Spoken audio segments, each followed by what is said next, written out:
오늘 저는 여러분과 함께 교회와 국가라는 제목으로 은혜를 나누고자 합니다.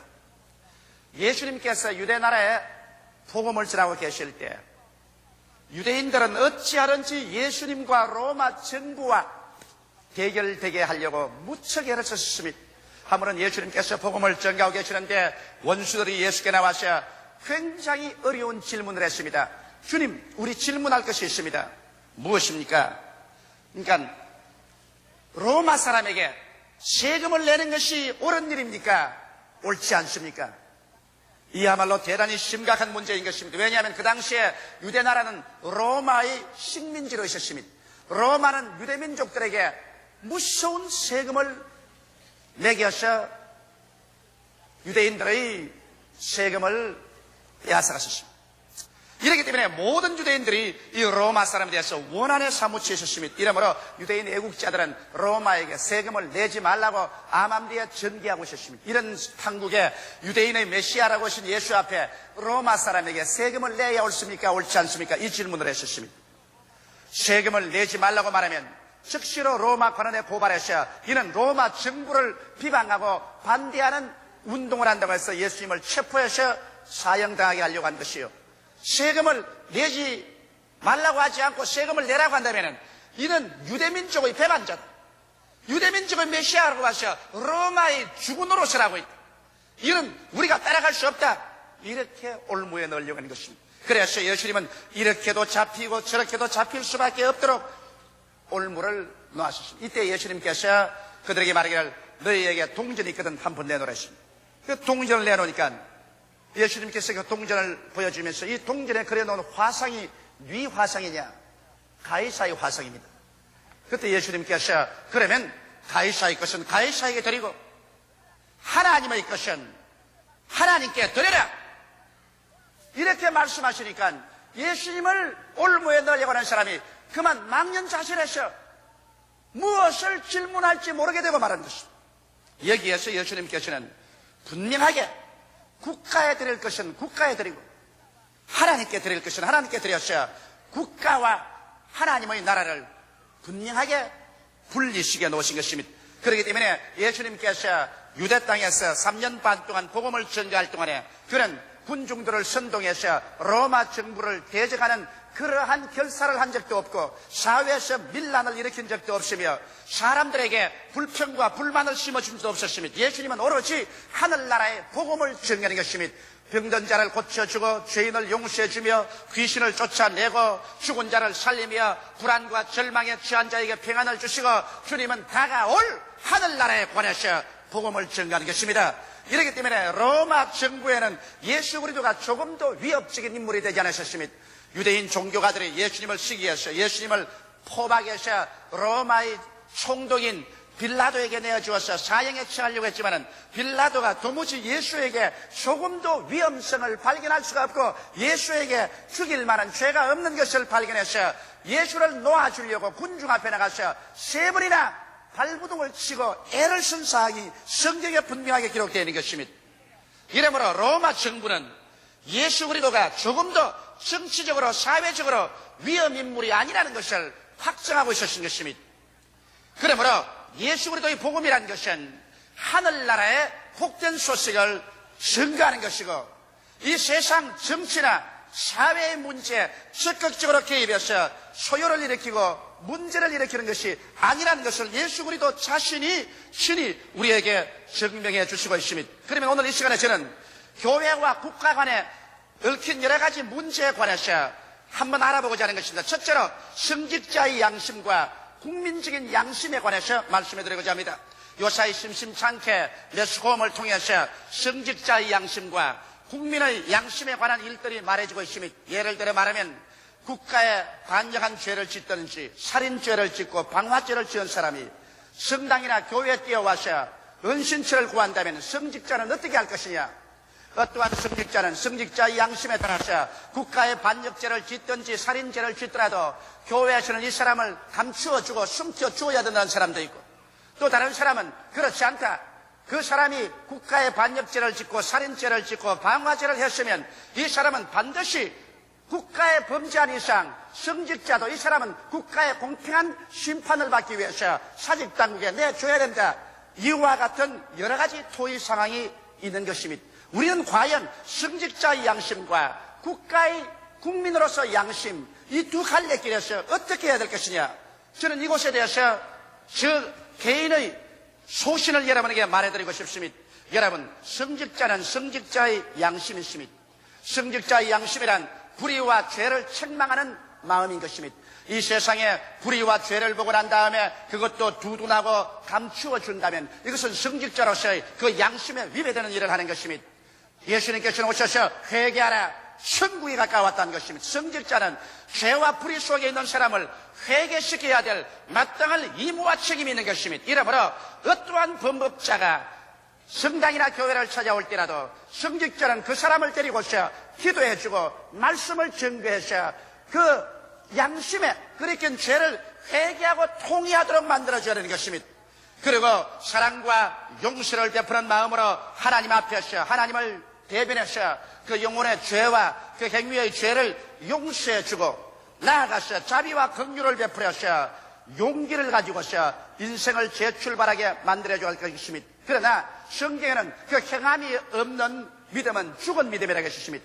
범죄자가 진실로 마음속에 참여하고 개과천성해서 죄를 자백하고 하나님 앞에 사랑과 용서를 받고 그리고 자비와 긍휼을 받으셨으면 그는 반드시 이제는 그 회개의 열매로서 자기의 잘못을 공개적으로 고백해야 될 것입니다. 그 고백 행위야말로 국가의 죄를 지었으면 국가 사직 당국에 나가서 자기의 죄를 고백해야 될 것입니다.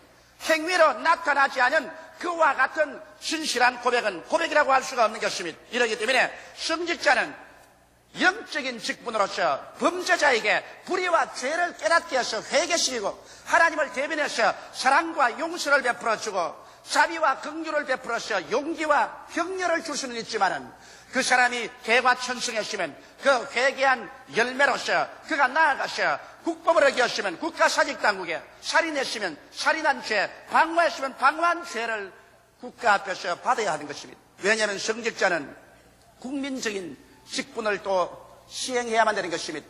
우리는 우리 조국과 민족 가운데 살고 있습니다. 이 민족의 착취와 지배를 받고 있지 않습니다. 이러므로 우리들은 한 성직자일 뿐 아니라 나아가서 한 국민인 것입니다. 기독교는 국경이 없지만은 기독교인이나 성직자는 국가가 있고 민족이 있는 것입니다. 만일 성직자가 그 국가와 민족을 초월해서 자기의 양심법대로 해서 모든 범죄자들을 성당이나 교회에 다 숨겨주고 전부 보호해주면 교회당이라는 것은 범죄자의 도피성이 되어버리고 말 것이요 수혜법권이 되고 말 것이요 교회는 범죄자의 소굴이 되어버리고 말 것입니다. 모든 살인자, 간음자, 방탕자, 모든 범죄법자들이 교회에 와서 숨어 있어서 그걸 아지트로 삼고 교회에서 마음대로 밖에나와서 범법행위를 하고 난 다음 뛰어들어와서 교회 아지트에 들어온다면 이것은 교회가 아니라 지옥이 되어버리고 말 것입니다. 교회란 범법자를 회개시키고 자복시키고 변화시킨 인간을 만들어서 나아가 국가와 사회 무리를 일으킨 것은 그 나라와 민족 앞에 세우는 통치권 앞에서 정확한 심판을 받도록 해야만 하는 것입니다. 이것이 성직자와 교회가 해야 될 일인 것입니다. 성직자는 영적 직분과 함께 국민적인 직분을 가지고 있으며 성직자의 영적인 양심과 함께 국민적인 양심도 동시에 가지고 있어야만 되는 것입니다. 이것을 혼돈해서 교회를 시외법금적인 범법자의 기피하는 도피성과 아지트로 만들어서는 안 될 것입니다. 만일 우리가 외국 민족화에 압박 아래 있어서 애국하고 민족주의자가 그 이방 민족에게 쫓겨서 교회로 온다면 이건 끝까지 우리 민족으로서 보호하고 지켜줘야 될 것인 것입니다. 그러나 이러한 사실이 아니고 우리 조국과 민족 자주 독립국가를 가지고 있는 나라에서 그 국민은 국민 대다수의 유익과 그 국가의 안녕과 복지와 질서를 위해서 성직자라도 국가법을 반드시 지켜야 할 의무와 책임이 있는 것입니다. 이것을 어기고 난 다음에 우리가 성직자로서의 마땅한 행위를 할 수는 없는 것입니다. 이러므로 목사와 신부는 성직자로서 모든 죄인들을 조금도 끄리낌 없이 환영해야 하는 것입니다. 그리고 그들과 함께 웃고 함께 울어야 되는 것입니다. 그들을 위해서 기도하고 그들이 불법과 죄를 통회하고 잡아가도록 해야 되고 그를 용서하시는 만군의 하나님 아버지께로 인도해 드려야만 되는 것입니다. 그 사랑과 용서를 쏟아하고 그 자비와 긍휼을 베풀어서 용기와 희망을 가지고 살 수 있게 해주고 나아가셔 스스로 걸어나가셔 국가와 민족의 지은 죄는 달게 그 벌을 받도록 해주는 것이 바로 교회요 성직자의 국민된 양심인 것으로 나는 알고 있는 것입니다. 둘째로 국가 권세와 신자에 관해서 우리는 또 알아야 될 일인 것입니다. 우리는 한 국가에 살고 있으며 한 정부의 통치권 하에 살고 있습니다. 그리고 그곳에 우리는 또 하나님을 믿고 우리의 만왕의 왕 만주의 주 예수 그리스도를 믿고 사는 것입니다. 이러므로 예수 믿는 사람은 두 나라의 속에서 살고 있습니다. 하늘나라의 속에 살고 있으면서 지상나라의 속에 하늘나라 정권의 속에 있으면서 지상의 정권의 속에 있는 것입니다. 이러므로 우리 예수 믿는 사람들은 이 두 나라의 두 정권의 속에 있는 사람으로서 어떠한 태도로서 살아야 될 것인가? 국가 근세와 신자는 어떠한 관계 속에서 살아야 될 것인가? 이 문제를 우리가 분명히 분별하고 나아가야만 하는 것입니다. 어떻게 해서 이 문제를 분별할 수 있을까요? 여러분, 성경에는 그 문제에 관해서 조금도 수সম지 않고 밝히 가르쳐주고 있는 것입니다. 성경 로마서 13장 1절 2절에 보면 각 사람은 위에 있는 권세들에게 굴복하라. 권세는 하나님께로서 나지 않음이 없나니 모든 권세는 다 하나님의 정하신 바라. 그러므로 권세를 거스리는 자는 하나님의 명을 거스림이니 거스리는 자들은 심판을 자취하리라. 우주의 대주제는 하나님인 것입니다. 하나님은 절대 우주적 주권을 가지고 있는 것입니다. 하나님은 알파요 오메가요 처음이요 나중이요 시작과 끝입니다.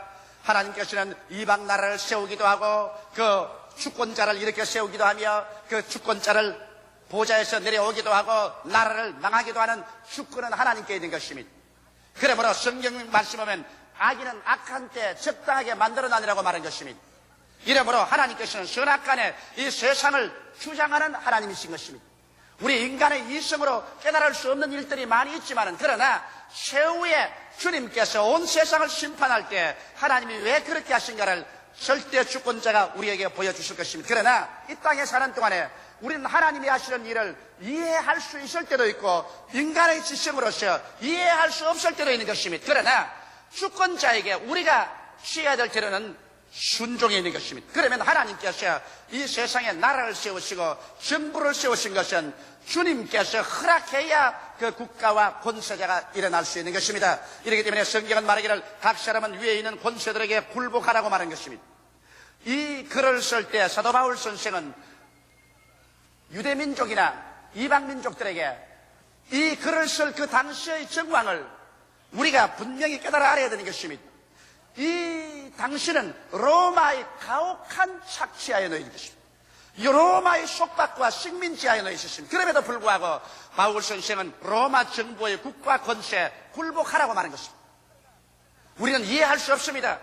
그러나 신앙이란 이해하는 것이 아니라 하나님께서 우리에게 섭리하는 것을 우리가 믿음으로 나가는 것입니다. 이러므로 여러분 하물며 로마의 정권하에 있는 사람들까지라도 각 사람은 위에 있는 권세들에게 굴복하라. 권세는 하나님께로서 나지 않음이 없나니 모든 권세는 다 하나님의 정하신 바라고 말했기 때문에 하물며 자주 독립국가로서 자기의 조국과 민족 이것을 다스리는 정권과 권세에 관해서는 우리가 최선을 다해서 순종하고 복종해야 될 의무를 가지고 있습니다.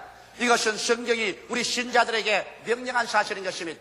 그리고 나아가서 우리는 국민으로서의 의무를 준행하라고 말하고 있습니다. 로마서 13장 7절에 모든 자에게 줄 것을 주되 공세를 받을 자에게는 공세를 바치고 국세를 받을 자에게는 국세를 바치고 두려워할 자를 두려워하며 존경할 자를 존경하라고 말했었으며 베드로전서 2장 13절로 14절에 인간에게 세운 모든 제도를 주를 위하여 순복하되 혹은 위에 있는 왕이나 혹은 악행한 자를 증별하고 선행하는 자를 포상하기 위하여 그의 보낸 방백에게 하라고 말한 것입니다. 이러므로 여기에 성경에는 하나님께서 분명하게 국민으로서 국가에서 부과되는 의무를 확실히 준행하라고 말하는 것입니다. 예수 믿는 사람이라고 해서 교육의 의무를 다하지 아니한다.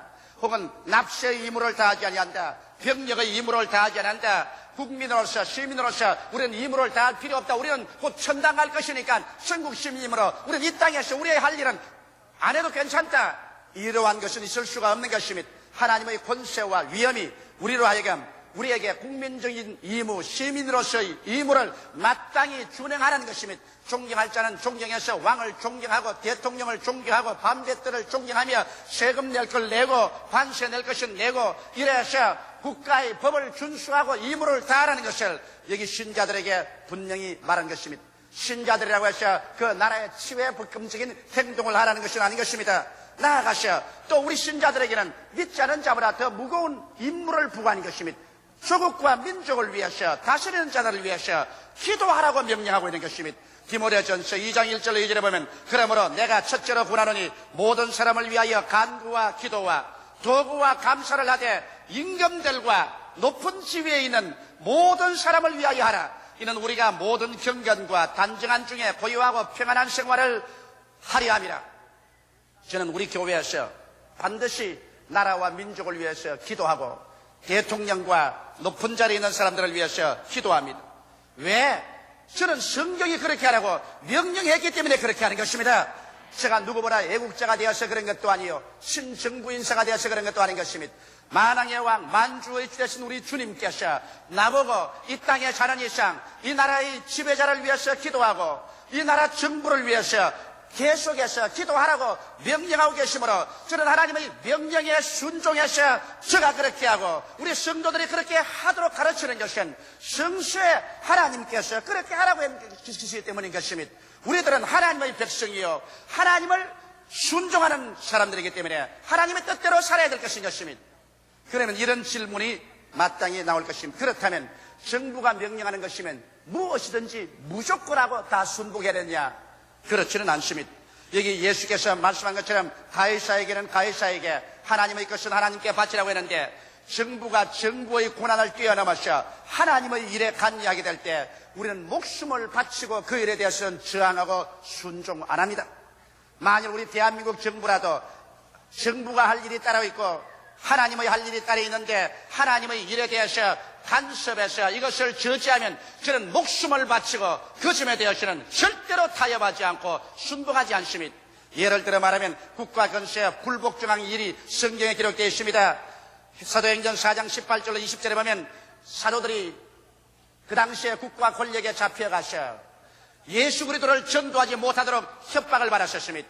그들을 불러 경계하여 도무지 예수의 이름으로 말하지도 말고 가르치지도 말라 하니 베드로와 요한이 대답하여 가로되 하나님 앞에서 너희 말 듣는 것이 하나님의 말씀 듣는 것보다 옳은가 판단하라. 우리는 보고 들은 것을 말하지 아니할 수 없다. 여기에서 정부가 개입해서 예수 그리스도의 복음 전도와 예배를 방해할 때 베드로와 요한은 단호하게 이 일에 관해서는 타협함이 없이 하나님의 말씀에 순종하지 그 당시 정부 권력에 대해서는 순종하지 않겠다고 말한 것입니다.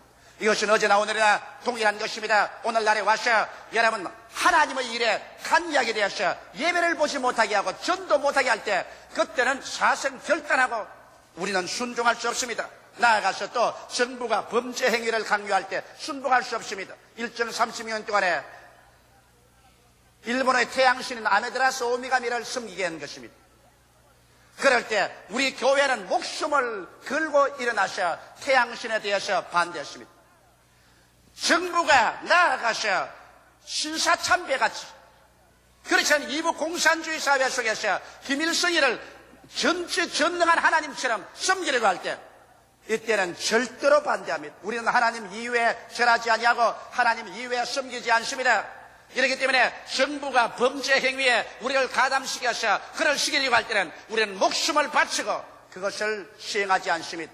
가이사의 것은 가이사에게 하나님의 것은 하나님께 돌려야 되는데 정부가 그 고난 속에 있는 것을 행할 때는 우리는 절대로 복종하고 우리의 의무를 준행하고 정부를 위해서 기도해야 됩니다. 그러나 정부가 하나님의 것에 관여해서 교회에 대해서 전도나 예배에 대해서 방해하고 관여하고 그리고 범죄 행위를 우리에게 강요할 때는 그때는 교회는 일어나서 순교를 하고 목숨을 바쳐서라도 그 일에 대해서는 절대로 추호도 양보하지 말아야 될 것입니다.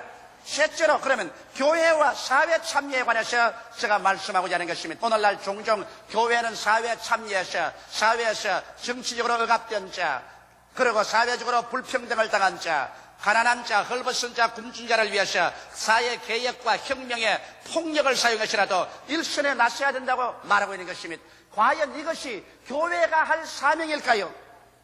이것이 사회 정치단체가 할 일이 아니고 성직자와 교회가 그 거룩한 성직의 직분을 뛰어넘어서 사회 일선에 나가서 혁명적인 그러한 정치운동에 참여해야 될까요?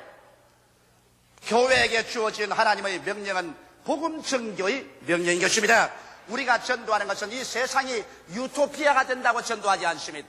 우리는 이 세상이 점점 전쟁과 전쟁 소문이 나며 저치의 기근과 지진이 나고 악이 성해져서 사랑이 식어지고 종국에 가서는 이 세상이 멸망할 세상인 것을 알고 있기 때문에 이 세상과 그 나라에 우리는 소망을 두고 있지 않습니다. 우리가 소망을 둔 나라는 장차 그리스도에 와서 세우실 새 하늘과 새 땅과 새 예루살렘의 소속한 나라에 우리는 소망을 두고 있는 것입니다. 이렇기 때문에 이 세상이 점점 살기 좋게 된다는 것은 우리는 믿지 않습니다. 이것은 성경에 위배되고 거짓된 소리인 것입니다. 주님께서 오셔서 세우실 천년왕국 때야 이 세상에 지상평화와 낙원이 이루어지는 것입니다. 이러므로 우리가 그때까지 우리가 해야 될 것은 교회는 영혼 구원에 주력해야 되는 것입니다. 우리는 예수 그리스도의 복음을 증거하여 큰 자나 작은 자 할 것 없이 모두 다 회개하고 주를 믿도록 하는데 전력을 기울여야 하고 우리는 사람들과 하나님과 사이에 화목을 갖추게 하는 일에 전심전력해야 되며 나아가서 우리는 구제사업에 전심을 기울여야 되는 것입니다. 고린도후서 5장 20절로 21절에 이러므로 우리가 그리스도를 대신하여 사신이 되어 하나님이 우리로 너희를 권면하는 것 같이 그리스도를 대신하여 간구하노니 너희는 하나님과 화목하라. 하나님이 죄를 알지 못하신 자로 우리를 대신하여 죄를 삼으신 것은 우리로 하여금 저희 안에서 하나님의 의가 되게 하려 하심이라고 말씀하신 것입니다. 이러므로 우리는 이 화목케 하는 복음의 말씀을 증가하는 데 전력을 기울여야 하고 그리고 가난하고 헐벗고 굶주리고 고통당하는 자를 위해서 우리는 구제 활동을 해야 되는 것입니다. 예수님께서는 영혼의 구원과 하나님과 사람과의 화목을 증가하시고 나아가서 주님께서는 병든 자를 고치고 귀신을 쫓아내고 그리고 헐벗고 굶주린 자에게 먹여주시는 영적인 구제사업을 하셨고 정치사회개혁운동에 참여하지는 아니하신 것입니다. 이러므로 우리 순복음 중앙교회도 우리는 개인 영혼의 구원에 적극적으로 나아가며 하나님과 세상 사람과 화목을 이루는 이 복음의 역사를 계속하고 그리고 일어나셔 구제활동에 전력을 기울일 것입니다. 우리는 과거에도 다방면에 구제활동을 해왔지만은 우리 교회는 앞으로 하나님이 허락하시는 대로 적극적으로 국가와 민족에 기여할 수 있는 거대한 구제활동에 참여할 것입니다. 나는 여러분에게 오늘 발표하거니와 우리 교회에서는 하나님이 허락하시는 대로 우리 한국에서 처음 있는 성인병 환자를 치료하는 가장 좋은 병원을 설립하려고 하고 있습니다. 그래서 나이가 많이 잡수셔서 성인이 되면은 대개 고혈압, 심장병, 당뇨병 같이 치료할 수 없는 성인병에 걸려서 고생하시는 분들이 많습니다. 이 사람들에게 예수 그리스도의 사랑과 은혜로 적극적으로 구제를 허락할 수 있도록 우리는 성인병을 전문으로 하는 약 500베드를 가진 가장 초현대식 최고의 좋은 병원을 시설하기로 우리 당회에서 결정을 내리고 이미 우리는 준비 단계에 있습니다. 이래서 우리 국가와 민족을 위하여 적극적으로 구제활동에 참여하려고 하고 있습니다. 그런데 오늘날 소위 말하는 해방신학은 이 그리스도의 사역을 잘못 이해하고 있습니다. 예수님께서 누가복음 4장 18절로 19절에 주의 성령이 내게 임하셨으니 이는 가난한 자에게 복음을 전하게 하시려고 내게 기름을 부으시고 나를 보내사 포로된 자에게 자유를 눈먼 자에게 다시 보게 함을 전파하며 눌린 자를 자유케 하고 주의 은혜의 해를 전파하게 하려 하심이라고 말했는데 이것을 영적으로 해석하지 않고 사회적으로 정치적으로 해석을 하고 있는 것입니다. 예수님께서는 이 복음선언을 하시고 난 다음 신이 이 복음선언을 시행하셨습니다. 가는 곳마다 가난한 자들에게 주님께서 가난과 저주를 십자가에서 대속할 것을 약속하셨고 주님은 가는 곳마다 죄와 마귀에 눌린 자를 놓아주셨고 죄의 눈이 어두운 자 영의 눈을 띄워주시고 육신의 눈도 기적으로 띄워주셨습니다. 그리고 주님께서는 눌린 자 병에 눌려서 고생하는 사람을 놓아주셨고 복음의 기쁜 소식을 전해드리는 것입니다. 주님께서 말한 복음서는 영적인 사역을 말하는데 오늘 이것을 육신적으로 해석해서 가난한 자에게 복음을 전하기 위해서는 막스 레닌주의적인 혁명을 일으켜야 된다. 또 눌린 자를 자유케 하기 위해서는 정치적인 개혁과 혁명을 해야 된다. 이것은 성령으로 거듭나지 아니한 육신의 마음을 가진 사람들이 이 성경을 잘못해서 해방의 신학이니 정치 신학이니 혁명의 신학이라고 말하고 있는 것입니다. 교회는 교회가 할 직분이 있는 것입니다. 교회가 할 직분은 하나님 앞에서 복음을 전가하고 사람에게 하나님과 화평을 가져오며 구제를 하는 영적인 직분이 교회에 주어진 것이요, 교회가 세상 모든 직분을 도맡아서 할 수 있는 것은 아니라는 것을 우리가 분명히 알아야만 되는 것입니다. 교회는 그리스도의 복음을 개인의 인격에 심어줌으로 말미암아 개인의 인격이 변화되게 하고, 그리고 이 변화된 사람이 하나님을 사랑하고 이웃을 내 몸처럼 사랑하게 되면 변화된 사람이 변화된 가정을 가져오고, 변화된 가정이 변화된 사회를 가져오고, 이 변화된 사회가인들이 모여가지고서 진실로 그리스도의 은혜 가운데서 자유가 넘치고 정의가 충만하며 평등한 사회가 되도록 나아가서 일을 할 수 있는 것입니다. 교회는 이와 같은 인격을 양성하는 자리가 바로 교회인 것입니다. 이러므로 교회는 여당도 참석할 수 있고 야당도 참석할 수 있는 것입니다. 교회는 이 세상에서 무식한 자도 참석할 수 있고 유식한 자도 참석할 수 있는 것입니다. 사회 각종 인사가 참여하여 하나님 앞에서 구원을 얻고 하나님과 화목을 얻고, 그리고 그리스도 안에서 하나님의 사랑을 받아서 변화된 인격이 되어서 나아가 이 사람들이 정치, 경제, 교육, 문화 다방면에 참여할 때 변화된 그 사상을 가지고서 그들은 참 자유와 정의와 평등과 복지가 넘치는 아름답고 축복된 사회를 만들어 나갈 수가 있는 것입니다. 교회는 이 근원적인 사명에 충실해야 되고, 일선에 나가서 정치와 사회에 혼란을 일으키는 이와 같은 일에 뛰어들어가서는 안 될 것입니다. 그렇게 하면 스스로 가는 길을 자멸로 이끌어가고 말게 될 것입니다. 다 같이 우리가 기도드리겠습니다. 살아계신 하나님 우리 아버지, 하나님께서 이 멸망할 세상 가운데 교회를 둔 것은 이 세상의 빛과 소금이 되어 죽음의 자리에서 사람들을 불러내어 다가올 천국에 참여시키는 것이 우리 교회의 최상의 사명인 것을 알게 하여 주시옵소서. 불난 집에 들어가서 어떻게 하면 그 집을 덜 태우게 할까? 이것이 아니라 지금 불나서 활활 타고 있고 속수무책인 집에는 사람들을 빨리 끌어내어서 구출하는 것이 가장 중대한 임무이옵나이다. 아버지, 우리는 이 세상이 불타고 있는 것을 압니다. 역사가 불타고 있습니다. 온 지구가 멸망으로 향해서 굴러가고 있습니다. 아버지, 우리가 필요한 것은 이곳에 있는 사람들 한 사람이라도 신속히 예수의 복음으로 구출하는 것이 우리의 중대 임무이옵나이다. 복음으로서 영혼을 구원하고 하나님과 화목케 하고 상처 입은 사람들에게 위로와 격려와 구제를 하고 주님 오실 날을 기다리는 것이 교회의 본 사명인즉, 아버지여, 교회는 이 사명을 저버리고 세상의 전투 속에 들어가서 교회의 본연의 사명을 잃어버린 일이 없게 하여 주옵소서. 예수 이름으로 기원하옵나이다. 아멘.